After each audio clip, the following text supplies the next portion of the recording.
Hammaga assalomu alaykum. Hurmatli o'zbeklar, o'zbekistonliklar, hurmatli shofyorlar, qisqasi. Hozir Yandexda zakaz bilan bitta voqea aytib bermoqchiman. Hozir bo'lgan gaishnik bilan tog'ga chiqib ketyapmiz endi G'azalkentga, Oqtosh tarafga. Yo'lda 3-4 ta avtobus bilan bitta сопровождающий gai mashina ketyotdi. Orqasidan kelyapmiz, chap palasada boyagi сопровождающий bilan avtobuslar ketyotdi. Сопровождающий orqaga qaytib ketdi. O'sha katta trassaga chiqqanda avtobuslarning o'zi qoldi. Endi ikkita boshida 3 ta avtobus birga ketishyapti, ketma-ket. Bitta avtobus orqada qolib ketadi. Orasida bir ostanovka yo'l ochiq qoladi. O'ng tomonda masalan mashinalar to'xtab turibdi, boshqa narsa bo'lyapti. Sekin o'sha tarafga o'tib, chap tomonga o'tib ketyapmiz endi yo'lda. Shu o'ng tomonda turmaymiz endi. Sapravajda avtobus kelyapti, chap tomonda deb o'ng tomonga qarab turmaymiz, og'zimizni ochib, to'g'rimi? Haydaymiz mashinani. Endi o'sha avtobusning shofiri masalan men mishat qilganim yo'q, yo to'xtab yo'lini siqib, yo'nalishini o'zgartirmadim o'sha avtobusni. Xalaqit beradigan darajada. O'sha tog'ga kirib kelishimizda bizani gai to'xtatdi. Mashinadan tushing bo'ldi. Через sud olib ketasiz pravezni. Siz nimaga xalaqit berdingiz? Avtobusga xalaqit berdingiz deydi. Bu avtobusga xalaqit berilgani yo'q birinchidan.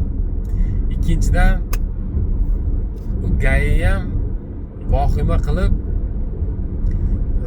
pravalani olgan qo'liga shtraf yozaman u yoq deb. U ham mayli. Shtraf yozaman deb olgan. Bir marta dedim ogohlantirish bersa bo'lmaydimi? Umuman shtraf yo'q. Pravaga umuman shtraf yozilmagan shu paytgacha. Keyin yo'q deydi, bo'lmaydi.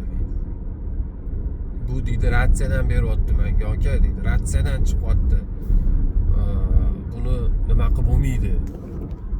Mana shu turgan gai ish kerak mana. Mana shu yerda turishibdi ular.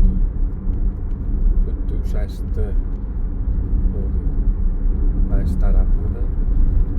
Qarich tog'ga chiqaverishdi, ushashdi-da. Qisqasi. Boyaga avtobus shofiri kallasiga o'sha narsa men ketimdan kelib bir marta signal chaldi. Bo'lmasa teng ketyapmiz o'sha avtobuslar bilan. Hech qanaqa xalaqit berib, nimasini yo'nalishini o'zgartirib yo bir balolar qilmadik. Shu bir yo'lda ketyotdik, o'sha ratsiyadan chiqib o'sha mashina xalaqit beryapti debdi. Voditel meni orqada o'tirgan klientlar aytishi bo'yicha o'ris ekan voditel. Kallasiga o'sha narsa xalaqit bermaganimda Впереди камера на 70. Xalaqit bermaganimda ham shunaqa qilgani uchun qaytar dunyo. Shopirga hurmat mana.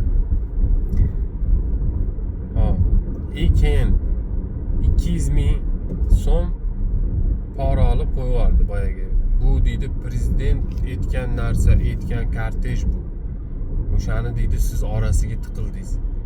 Orasi ochilib yotibdi-yu, qanaqa tiqilaman orasi? Uni to'xtatib bir boyaga ikkita mashina ketma-ket ketayotganda bir xilla pavrotni yoqib tiqilib oladi-yu, shunaqa qilgan bo'lsa men mayli edi-da. Unaqa ham bo'lgan yo'q-da, orasi bir ostanovka ochiq yotgan avtobusning orasidan kirib haydab keldim. 4 ta 5 ta avtobus orasidan-da.